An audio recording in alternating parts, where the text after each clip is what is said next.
And I'm going to start officially from the beginning. My name's Irene Pasternak. This is a Feldenkrais class sponsored by Northwest Parkinson's Foundation. Thank you guys very much for offering the class. If for some reason you don't want to be in this recording, turn off your video and then you won't be in the recording, but you can still participate. Okay, so today's lesson, we're going to keep working on some of the themes that we've been working on, which is core mobility and balance.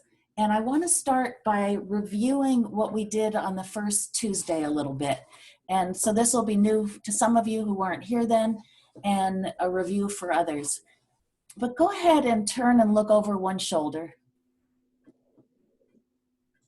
And look over the other shoulder. This is really exciting for me watching after seeing where people were on Tuesday and what you have remembered and is still part of you now, because I'm seeing quite a bit of change from that first week. So how about someone who was here on the first Tuesday, speak up and say what you learned that made it so now when you're turning, you can see all the way behind you.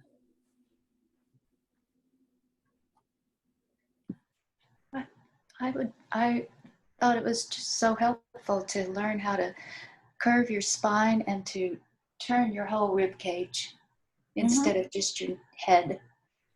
Okay. That whole philosophy. So the philosophy, thank you, Anne, there of turning your whole rib cage is that our body is a team and your head is supported not by a short little stick, but by a long stick that goes down to your sit bones. And so if you turn your rib cage, then it's a lot easier for your head to look around your shoulder. So everybody try that. Imagine that somebody had their hand on the front of your ribs and on the back of your ribs, and they turn you, and see what happens when you turn with that sensation. Yeah, beautiful. So there's a word in the English language that I think needs to be taken out of the dictionary. And that word is neck.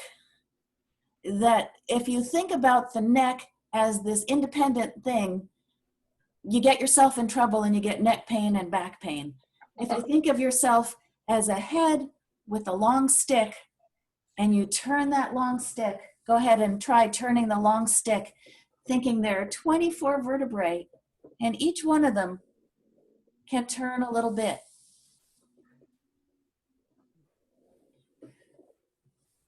And it's funny with Parkinson's, it's like sometimes it seems like the brain and the body get disconnected, but as soon as you remind yourself consciously that you're connected, I'm looking and all of you are able to do this of turning so your sit bones move in your chair a little bit, your feet pull you a little bit so that you can turn and look over the shoulder.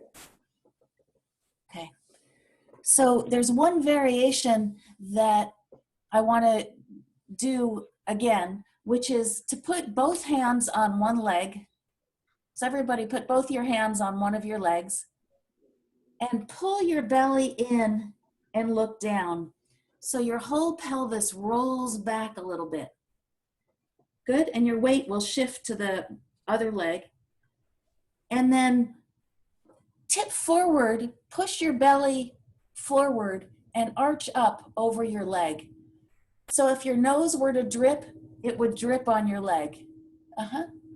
And go back and forth between that curling in a little ball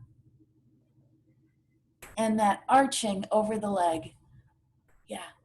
And sense your ribs moving. Your ribs expand in both positions, but it's either the ribs in the back that expand or the ribs in the front. Good. Okay. And now turn and look over your shoulder on that side and see if it got even a little bit easier, a little more comfortable. Okay. Good. Let's try that a little on the other side. So your hands on your knee on the other side, and you pull your belly in and your weight shifts to the other sit bone. And then you push your belly out and open your chest and look up.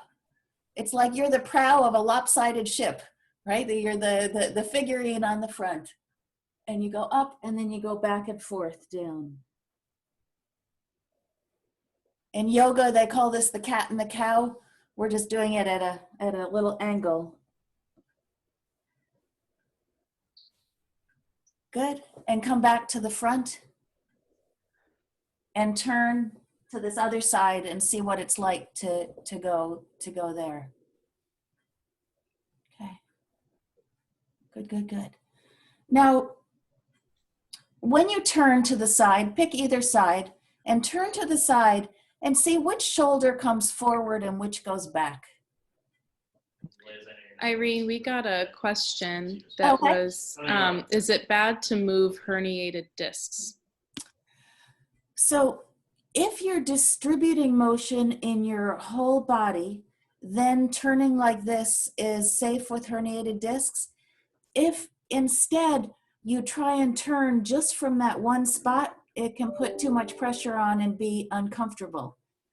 The good thing about herniated discs is they talk to us. I have one, L4, L5, and if I'm doing something it doesn't like, it will talk to me. So if you have a disc that's talking to you, please listen to it and keep your movement smaller. And think about, like, if it, say it's down in your lumbar area, trying to turn with your upper chest, with your neck, with your shoulders. The reason we get a herniated disc is because we have discs that are our favorite place to turn.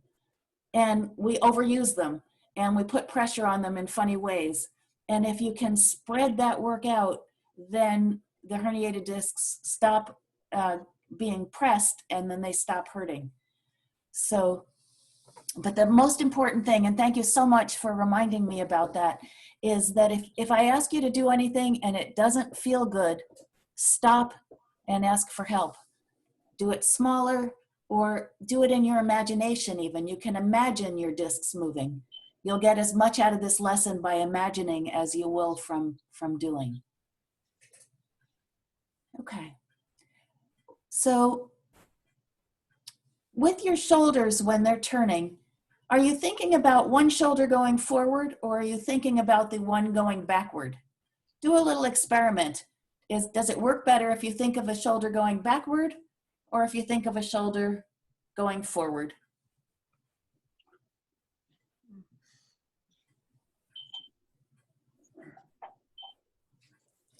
It's so funny how our brain works, that one thing will make more sense than another. And that's why I'm seeing a few people who were not being able to turn now. That's why we do all these crazy variations, because for each of us, it's like our brain has locked up something and we got to figure out what it is in your body that got locked up that we can figure out how to unlock. Okay, so I want to work in standing. And in standing, I'd like you, and this is only if you feel safe enough standing, but to stand, you can put your hands on the back of your chair or your hands on your walker. And you might need to adjust your phone a little bit so I can see your torso and your face.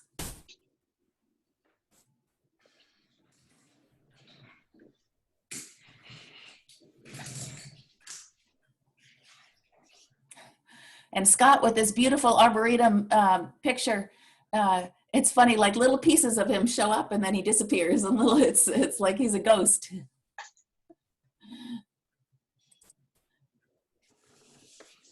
Okay, good. So know that this whole time in standing, if you need to sit down and take a break, feel free. I will offer breaks along the way. And use your chair to hold on. If you don't have a chair with a back, a wall can work. But I'd like you in standing to turn to one side, to look over your shoulder. So leave your feet where they are and come back. So every time I ask you to do something, do it and come back. So do that a few times and just see which side is easier to turn to.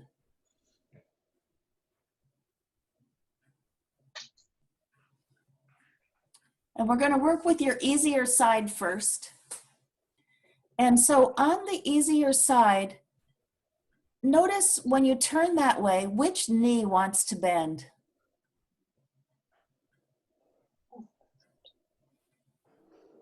And if you're not sure, you could experiment. Try bending one knee, try bending the other.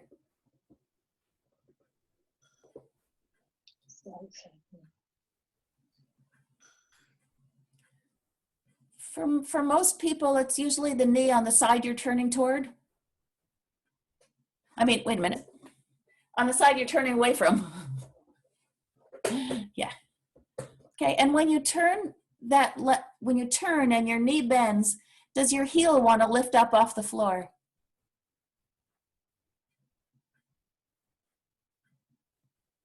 Okay. Now, try turning that way without letting your knee bend and without lifting your foot or your heel at all. And see how it kind of makes it a little stickier, not quite as free. And then turn again, letting your knee bend. Okay. Now I'm curious, what part of you are you turning first in order to turn? And let's do a little experiment. See if you can notice what part leads the way.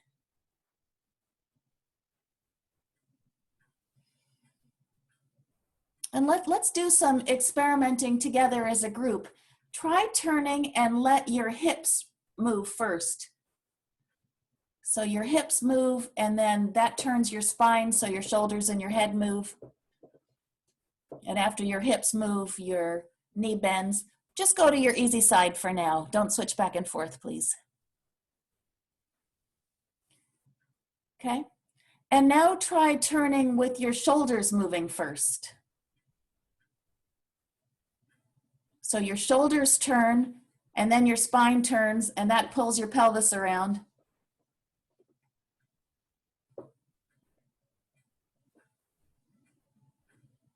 Okay. Now try bending your knee first. So you bend your knee, which turns your pelvis, which turns your spine, which turns your shoulders. Okay. And then try turning your eyeballs first. So you turn your eyeballs, and that turns your head, and that turns your neck, and that turns your shoulders. And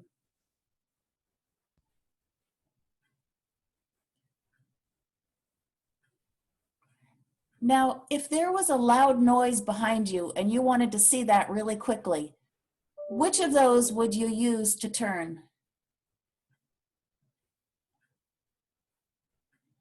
Do a little experimenting, because it might, your first idea of it might not be what you think.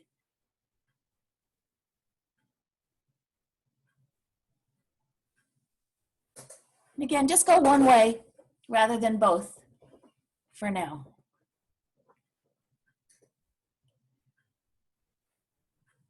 Okay, and now come back to the front and just turn, let everything turn, and see it, is it feeling a little freer than it was before?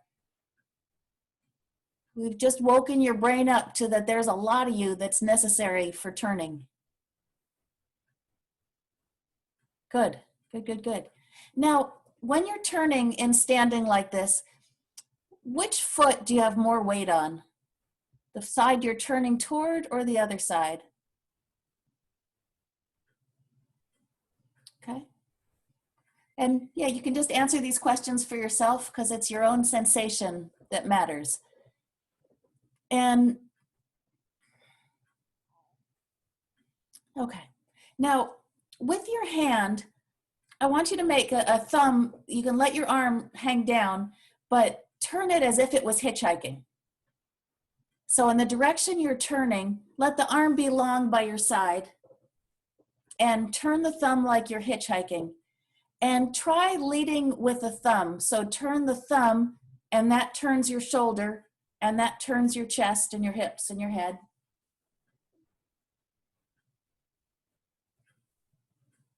And then try a different timing, which is to turn your pelvis and your shoulders, and then do your thumb right at the end. Let your arm be long by your side as you turn. That there's a way that the thumb helps the shoulder come around yourself a little bit more. Okay. And then just stand for a moment and check in with your sense of balance right now. Do you feel like you have more weight on the side that you were turning toward? Or more weight on the other side? Usually this turning practice helps us feel a little bit more secure on one foot than the other. Okay. So if you're comfortable walking in your space, or with your walker, whatever you need, go and walk for just a moment and then come back, just to see if anything feels different one side and the other in your walking.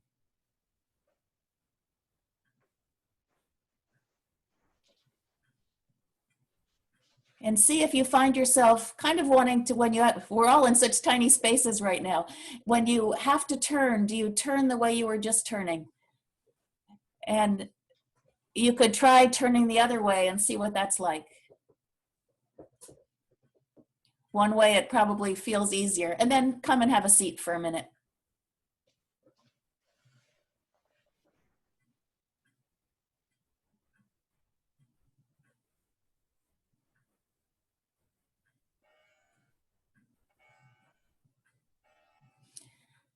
And I'm curious, go ahead and raise your hand, just wave if you felt that there was a difference in your walking or your standing one side to the other after this. There was a difference in turning. A difference in turning, like one way you wanted to turn and the other way it's like, Yeah, it was uncomfortable. Uh-huh.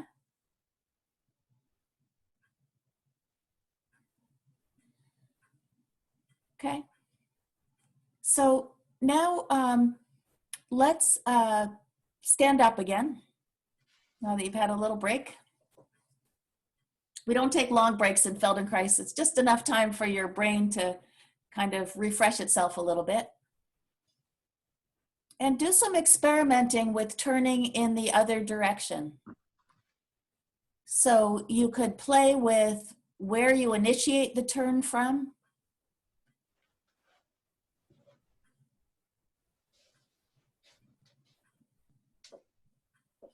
And notice which is your pattern of how you initiate. We all have a movement habit. Some of us are eyeball turners. Some of us are hip turners. And once you notice that you have a pattern, you can begin to explore turning from other places.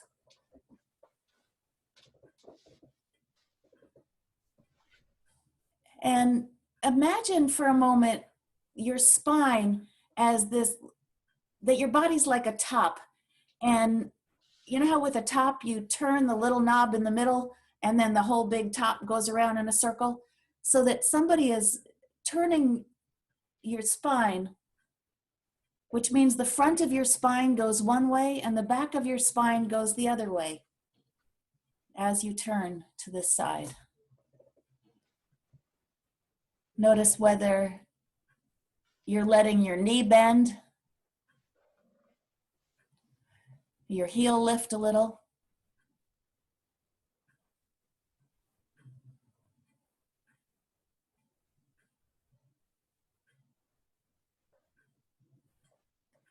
Try hitchhiking on this side.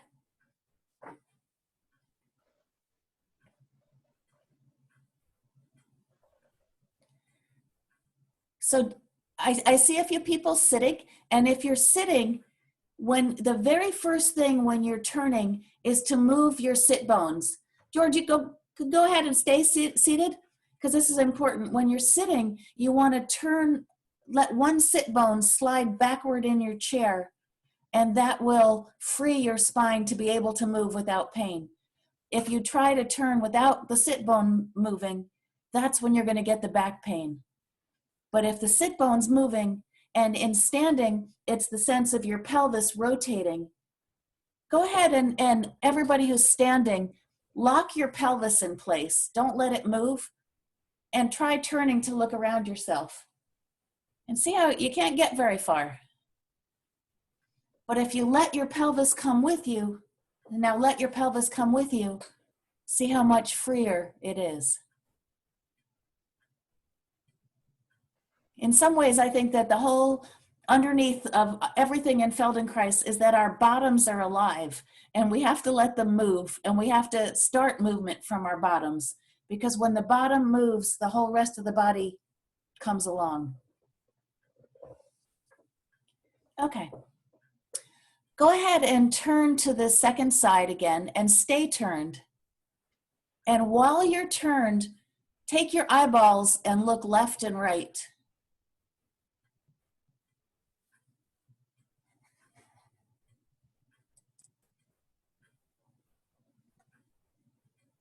And then come back to the front and look ahead at your screen. You can look at me or anything on your computer and turn the rest of you. So turn your shoulders, turn your spine, turn your hips, but leave your head and your eyes behind. And do that a few times. So you leave your head still, but you turn your shoulders and your hips. You bend your knee. Good. Come back to the front. And now turn to the second side and see if it got any easier. Let your head and your eyes go with you this time. Okay. And then turn and stay turned again. And while you're turned and staying turned, waggle your shoulders. So one goes forward and one goes backward. But you do it while you're turned. Good. And come back to the front. And now turn again and see if it's getting any freer on this side. This is so cool. It's really fun looking at and seeing that people are really beginning to see around themselves. Now, if you're standing holding onto a chair, notice as you turn which hip comes closer to the chair and which hip goes away from the chair.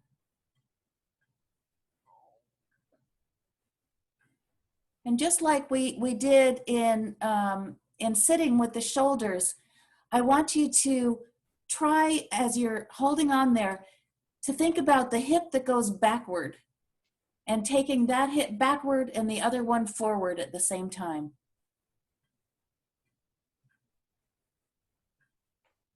And see if that frees the movement a little bit.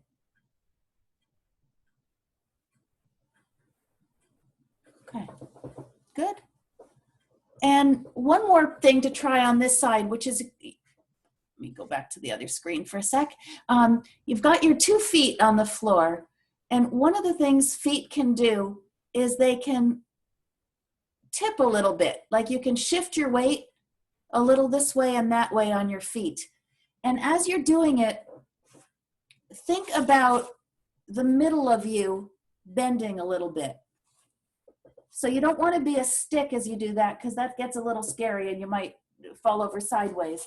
But if you take your hips to one side, so this would be your hips, as your feet are doing that little tipping back and forth. Good. And now turn to either side and see if that helped the turn a little bit. Yeah. Good.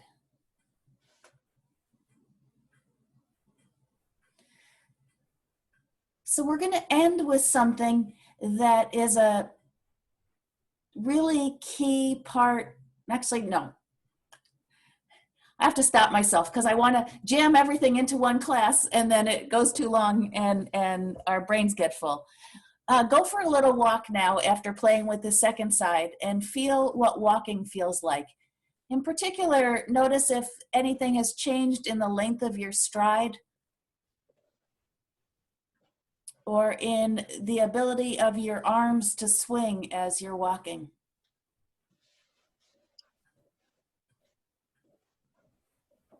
You know, one thing I noticed, Go ahead. Yeah.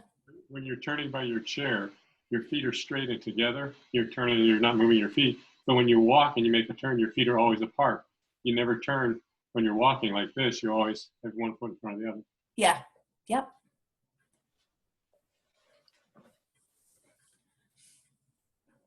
Okay. So now come back and have a seat.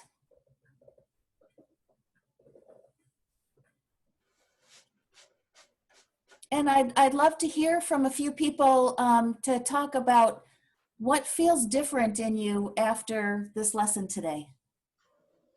What are you noticing about yourself? It's helpful for other people to hear a few people talking because it's like, oh yeah, you know, I hadn't thought about that. Or what I noticed is that I wasn't bending my knee when I turned one direction. And I was unbending it the easy direction, but the other direction I wasn't. And that leg is always hurting, but I've learned to unbend my other knee. So that is wonderful, Joy. That is like the essence of what I'm trying to teach, is that ability to notice when I do it on my easy side, this moves. And when I do it on my hard side, it doesn't. Maybe I could try moving it on the hard side. yeah, That never is knew that before.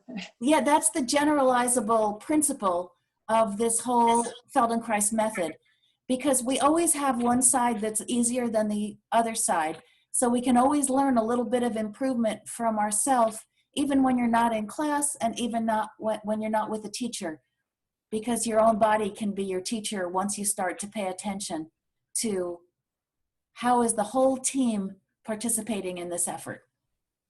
Yeah, thank you, Joy. You're welcome.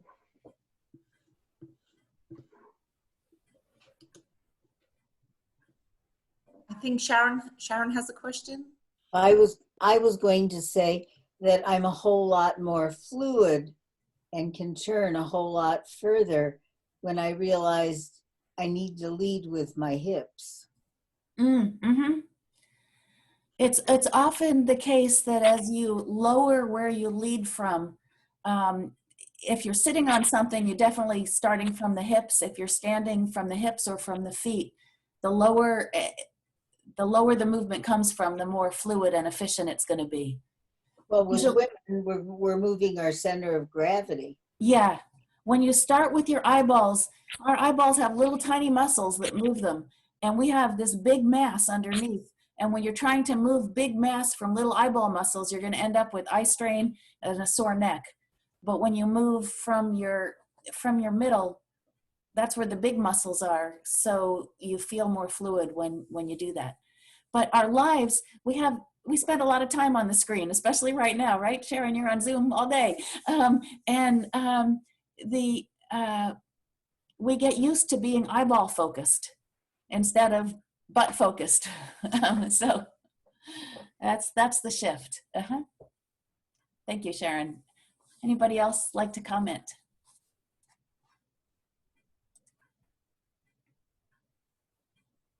I was just, oh, sorry.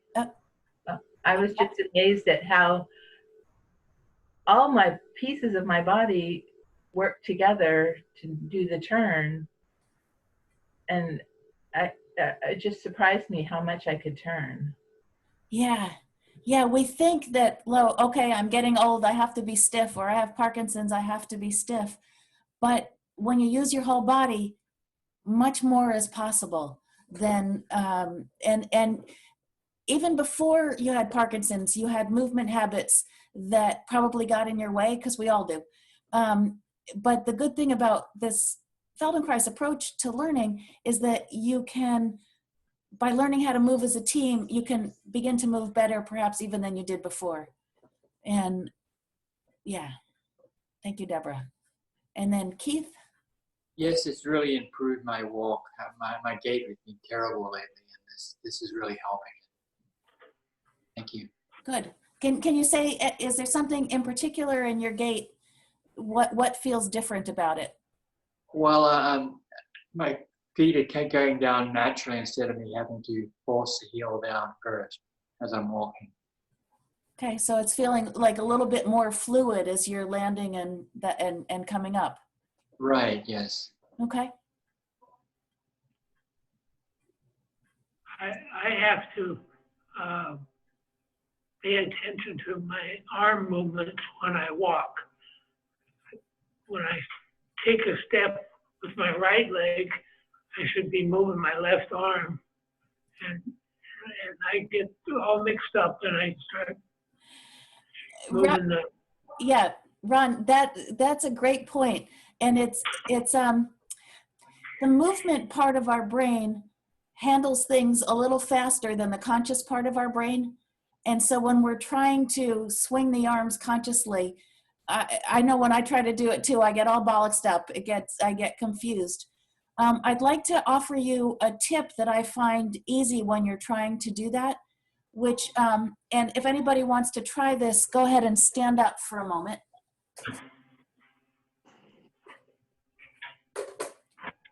And you could put one hand on your chair or your support if you have a chair there. And let's all try the same hand because then it's easier to explain. Put your left hand on your chair.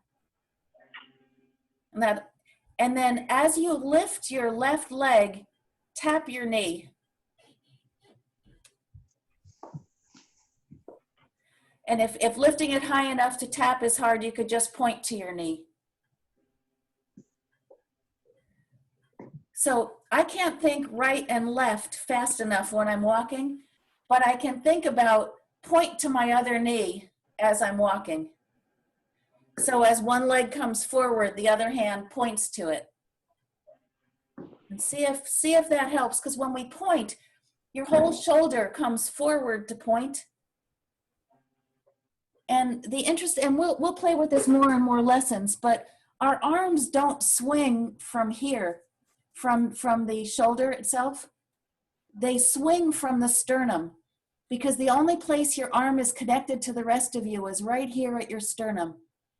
So in order to get the arms to swing, you have to turn your spine, and that's what makes arm swing.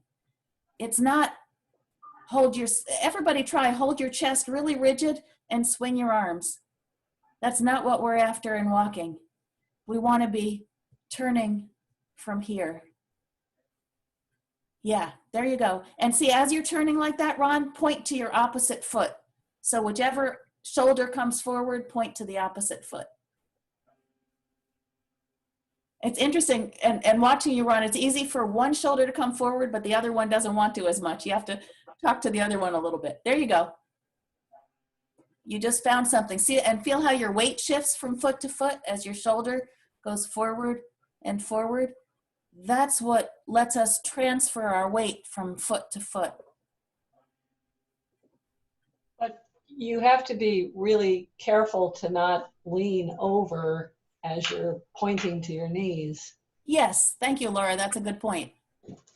Staying upright is the way our bodies are meant for balancing. All righty. I think since we're a little bit over, it's a good time to wrap things up. And thank you all for participating today.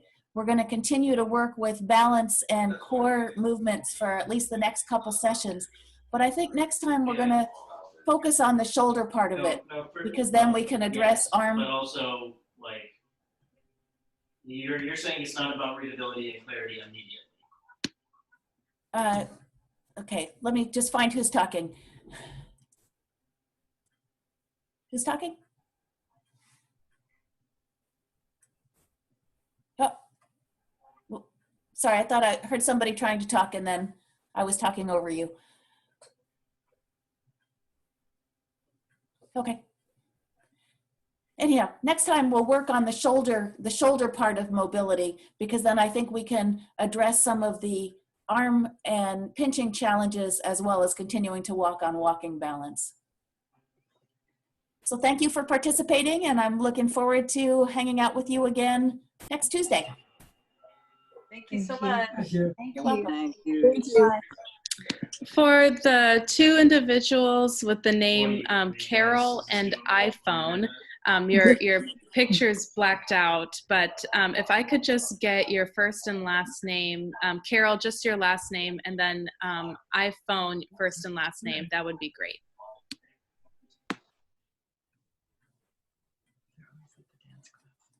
That we're on. Goodbye, Irene. See you next week. See you next week.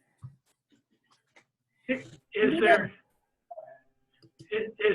some way I can log in the first time when I call you, without having to call you and get you to resend the link? That same link that I sent will work again. It's the same Okay. link for every class. The Okay. same link I emailed you today, Ron, it worked when you, I think doing the meeting password is not working for you, but it seemed to get you in when you just press the top link. So it will work next Tuesday too. Okay, I'll save it then. Yeah. Okay, but otherwise just feel free to call in and one of us will give you a ring back like we did today. Okay. So the person with Sandra's name who doesn't look like a Sandra, you have a question? At some point, are we going to be introduced to continuance of this class after this free part? Is there a charge for is there something already scheduled to go in? So right now we just have a schedule through this month, but it's good to hear you're interested, and Mira and Jordan and I can talk and see what possibilities are. Yeah. Yeah, there is no charge for any of Northwest Parkinson's programs. So, but we will, and we're going to upload these classes onto our website, and stay tuned on Eventbrite for as we roll out more programs. Good. Thank you. You're welcome. Now, I set some cookies on the table over here for you, and when you get ready to go. Thank you. I'll enjoy the virtual cookie.